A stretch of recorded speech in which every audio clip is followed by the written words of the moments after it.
Belut laut termasuk ke dalam golongan ikan sejati dengan variasi ukuran mulai dari 5 cm, Monognathus astromi, sampai 4 meter, Slender Giant Moray. Mudah ditemukan di perairan dangkal, tersembunyi di balik pasir, lumpur atau di antara bebatuan. Tapi ada juga yang hidup di perairan dalam sampai dengan 4.000 meter. Kebanyakan merupakan nokturnal atau hewan yang aktif di malam hari sehingga jarang terlihat, serta sering bergerombol membentuk koloni dan hidup bersama di dalam lubang. Belut laut merupakan salah satu kelompok ikan yang semakin banyak dikonsumsi namun sulit dibudidayakan. Belut laut adalah salah satu plasma nutfah perairan laut yang belum banyak diteliti dan banyak dikonsumsi. Penangkapan dilakukan secara tradisional dengan mengambil semua ukuran belut yang dapat ditangkap. Penangkapan tradisional ini dengan menangkap semua ukuran belut dapat mempengaruhi populasi belut sehingga belut laut masuk ke dalam spesies yang terancam keberadaannya. Belut laut spesies Macrotema caligans adalah salah satu belut laut yang biasa ditemukan hidup di daerah terumbu karang. Spesies ini merupakan jenis hewan yang dapat melepaskan telurnya di dasar perairan bentik, dan tidak bisa berenang di kolom perairan, melainkan tetap berada di dasar perairan. Telur-telur yang lepas akan melayang di kolom perairan atau mengapung di permukaan. Beberapa jenis belut melakukan migrasi jauh ke lepas pantai terlebih dahulu sebelum memijah. Belut laut juga dikenal sebagai kelompok air-breathing fishes, yaitu ikan yang mengambil oksigen dari udara selama musim kering tanpa di sekelilingnya. Belut laut memiliki alat pernapasan tambahan kulit tipis berlendir yang terdapat di rongga mulut yang berfungsi untuk menyerap oksigen secara langsung dari udara. Belut pada umumnya termasuk hewan hemaprodit protogini, yaitu ikan yang mengalami masa hidup sebagai betina pada awalnya dan kemudian berubah menjadi jantan.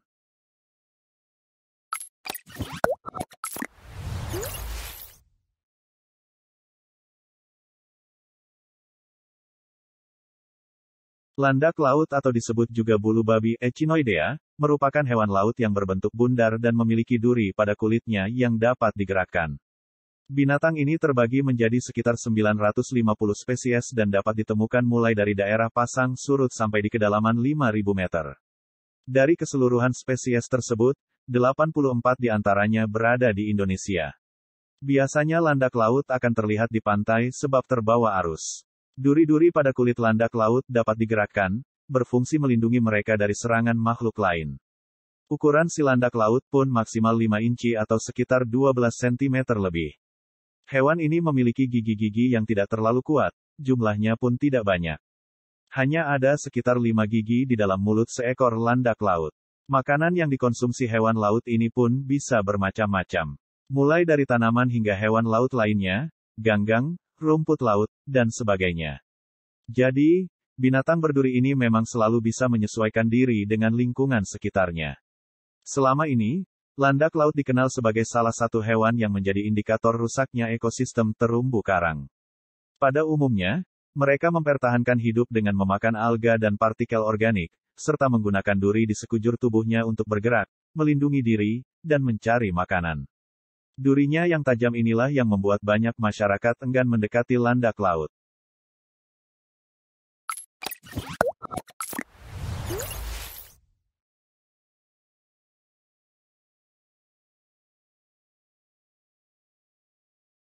Lionfish banyak ditemukan di berbagai wilayah di dunia, termasuk perairan Indonesia. Masyarakat lokal menyebut lionfish sebagai ikan lepu ayam karena siripnya menyerupai bulu ayam. Masyarakat dunia mengenalnya dengan sebutan firefish, ornate butterfly, hingga scorpionfish. Lionfish memiliki 18 buah dorsal fin, sirip perut, yang terhubung dengan 2 kelenjar bisa di tulang belakangnya. Ternyata di balik keindahan siripnya, justru mengandung racun. Sirip berbisanya ini digunakan sebagai mekanisme pertahanan diri ketimbang untuk mencari mangsa. Sirip-sirip ini menyuntikkan racun ke korban.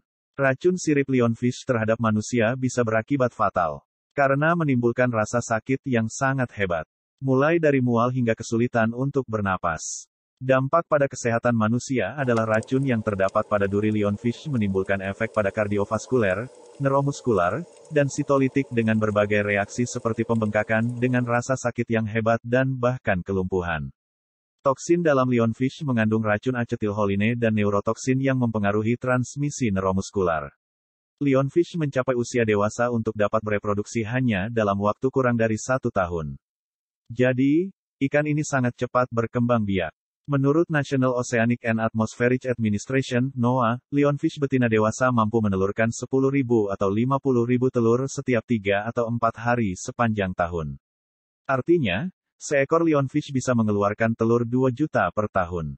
Di perairan Atlantik, lionfish tak memiliki predator alami.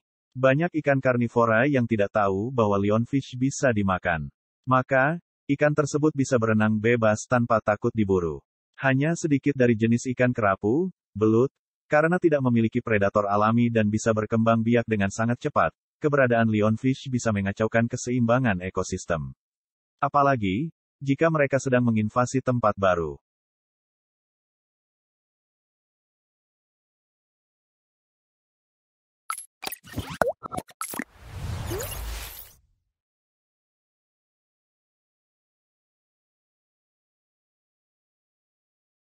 Ubur-ubur, meskipun makhluk tidak bertulang belakang ini, terlihat lemah, tapi keberadaannya amat dihindari oleh para penyelam.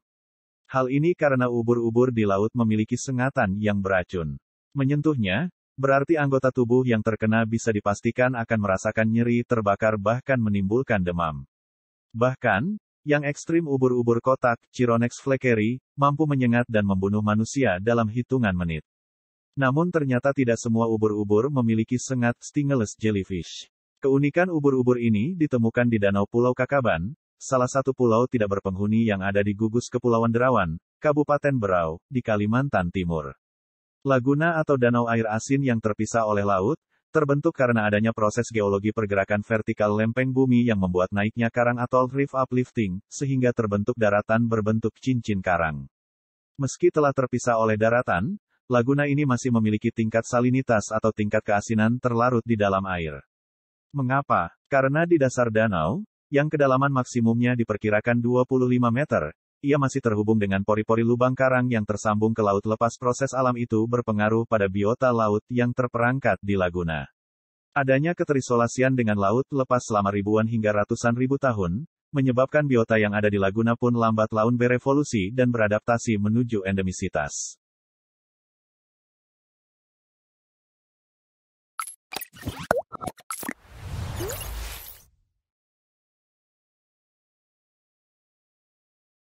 Piranha sebagai ikan yang berasal dari Amerika Selatan yang terkenal dengan sebutan predator biasa dengan gigi yang runcing. Namun, faktanya tidak semua spesies piranha pemakan daging, ada beberapa spesies ikan piranha yang vegetarian. Ikan ini terkenal dengan giginya yang tajam dan mempunyai selera makan yang rakus. Kebanyakan piranha dewasa memakan buah dan biji-bijian. Piranha muda biasa memakan mamalia kecil, serangga hingga ular. Mereka akan menjadi lebih agresif ketika sumber makanan normal mereka menjadi langka. Saat ketinggian air tempat mereka tinggal turun selama musim kemarau, maka ikan ini akan terperangkap di kolam yang tergenang selama berminggu-minggu. Ketika semua makanan di kolam tersebut habis, ikan ini dapat memakan apa saja yang masuk ke dalam air.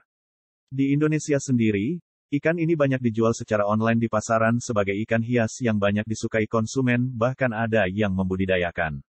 Dalam penelitian, ikan piranha mempunyai 60 jenis. Namun, dari 60 jenis ikan tersebut ada beberapa yang tidak boleh dibudidayakan menjadi ikan hias. Dalam Peraturan Menteri Kelautan dan Perikanan Nomor 41 Tahun 2014 bahwa ikan ini dilarang masuk ke wilayah perairan Indonesia.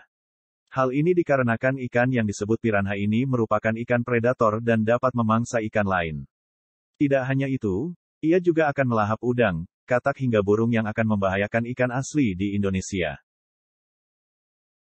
Terima kasih telah menonton video ini dan tunggu video saya selanjutnya. Jangan lupa like, share, dan subscribe.